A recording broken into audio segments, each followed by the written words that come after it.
uma satisfação muito grande recebê-los e recebê-las nesse 24º Congresso, numa conjuntura que nós sabemos vamos ter que fazer bastante análise para tirar nosso plano de lutas e, é claro, isso sem abrir mão daquilo que nós já temos caminhado no dia a dia do nosso sindicato.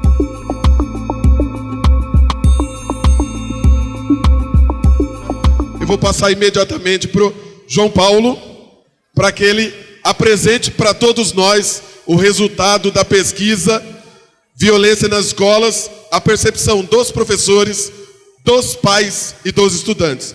Bom, a pesquisa, como foi passada para vocês, surgiu da importância que todo mundo considera com relação ao assunto da violência nas escolas, né? Isso é um assunto que todos vocês sabem que está presente, só que o objetivo foi fazer uma pesquisa para dar mais fatos, para dar mais dados, para embasar o tamanho desse problema.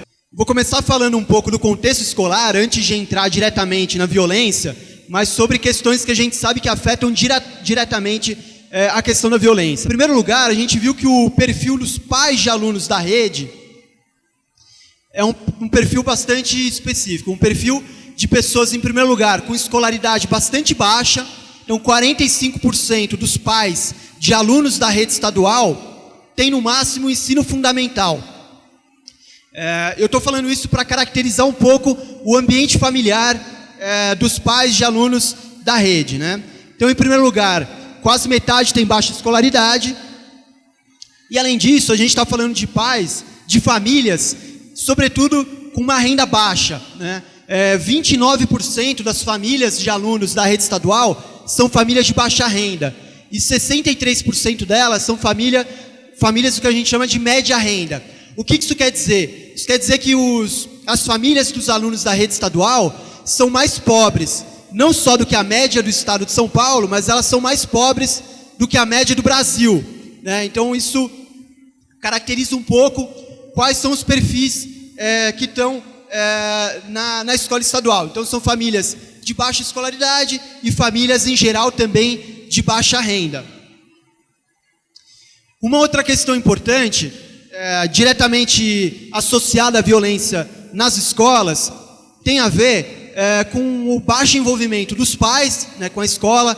Então, em primeiro lugar, a gente perguntou para os pais da rede estadual se eles interagem com pais de outros alunos. A gente notou que a grande maioria deles dizem que não interagem. 71% dizem que não interagem com pais de outros alunos. Os alunos da rede também disseram a mesma coisa, que seus pais não interagem com pais de outros alunos, o que já caracteriza aí um cenário de baixo envolvimento dos pais com a comunidade escolar como um todo. Mas, mais preocupante do que isso, é com relação à aceitação da violência dentro de casa. A gente perguntou para esses pais de alunos da rede se eles acham ou não aceitável bater nos filhos. E o que a gente viu é que a maioria dos pais de alunos da rede estadual consideram aceitável bater nos filhos.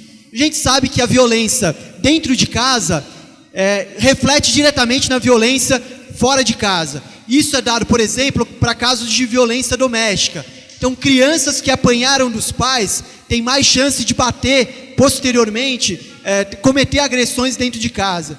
E aqui a gente nota também que isso pode estar ligado com a questão da violência nas escolas. A maioria dos pais da rede consideram aceitável bater nos filhos, né? E uma parte deles concorda, por exemplo, que tem criança que só aprende apanhando.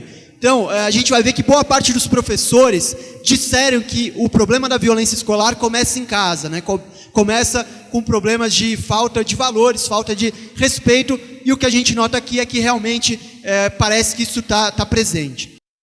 Um outro ponto interessante foi notar que a infraestrutura, enfim, as condições da escola também muitas vezes geram um ambiente propício à violência, né? A gente notou que tanto a maioria dos pais, quanto dos alunos, quanto dos professores dizem que na sala de aula tem muito mais alunos do que o máximo considerado ideal.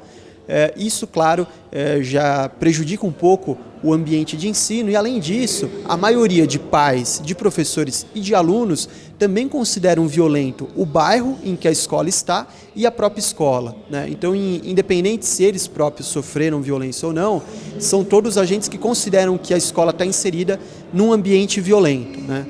E, para além disso, também é bastante preocupante o número de professores que eles próprios declaram ter conhecimento de violência na escola deles, né? 84% dos professores da rede estadual relataram que tomaram conhecimento de casos de violência no último ano na escola em que eles dão aula, né? Um percentual muito grande, né? 84% dos professores terem tido experiência com violência na escola deles, né? E um número muito alto também, 44% disseram que eles próprios sofreram violência na escola em que eles dão aula, né? Então, aí no ambiente em que quase metade dos professores da rede estadual disseram que eles já sofreram violência no ambiente de trabalho, certamente a gente tem que pensar em mudanças aí para diminuir esse problema, né? E os professores são, em comparação aos outros perfis, o agente que mais está exposto à violência no ambiente de trabalho, né? Então, comparado com pais de alunos e alunos, eles são o perfil que mais relata ter sofrido violência na escola. Essa pesquisa, ela mostra um pouco o quanto que a violência nas escolas afeta também, né? A violência nas escolas afeta a família, afeta a criança, o jovem, né? Então, e a pesquisa cobra, a própria pesquisa aponta perspectivas. Eu considero que muitas das medidas que são tomadas hoje em relação à educação são medidas paliativas, tá certo? São medidas que daqui a 4, 5 anos elas estão ultrapassadas. Por quê? Porque está se tentando resolver um problema que é de mercado, né, e que é muito discutível, inclusive, da falta de profissionais, segundo, porque dizem que o nível de desenvolvimento que o país está alcançando não está encontrando profissionais para atendê-lo, não está encontrando profissionais aqui. Agora, também não adianta você ficar criando o Pronatec, por exemplo, tá certo? E que não é algo que solucione o problema. E que seja uma política que resolva o problema no médio e no longo prazo. É uma política discutível para tentar resolver um problema de curto prazo. Daqui a 10 anos, 5, 10 anos, nós vamos estar outra vez tendo que nos deparando com o mesmo problema. Então, ou você trabalha na perspectiva de leis que são de Estados, normas que a gente possa considerar que são políticas de Estado, que não são programas, tá certo? Para poder ter uma solução perene para a educação. Ou, claro, você tendo processo de avaliação a cada 4, 5 anos, para corrigir os rumos, para ver se a política está no rumo correto, etc. Ou nós vamos estar vivendo sempre de política aligerada, para resolver um problema de momento. E a gente não concorda com isso. Olha, eu acho que o destaque central está para a qualidade do ensino. O próprio Congresso chama para isso. E vai ter uma pesquisa nos próximos dias apontando como é que está a qualidade do ensino, sob a nossa ótica no estado de São Paulo. Então eu acredito que esse é o grande destaque, quer dizer, um congresso que debate sim as questões corporativas, porque tem que fazer, nós somos sindicato, mas debate também os interesses da sociedade, quando debate a qualidade da educação e a educação como instrumento de desenvolvimento social. Na próxima quarta-feira, dia 18, a APUESP realiza encontro para esclarecer sobre o processo de atribuição de aulas 2014. No endereço eletrônico do sindicato, você professor, você professora, assiste ao encontro em tempo real. Acesse, participe!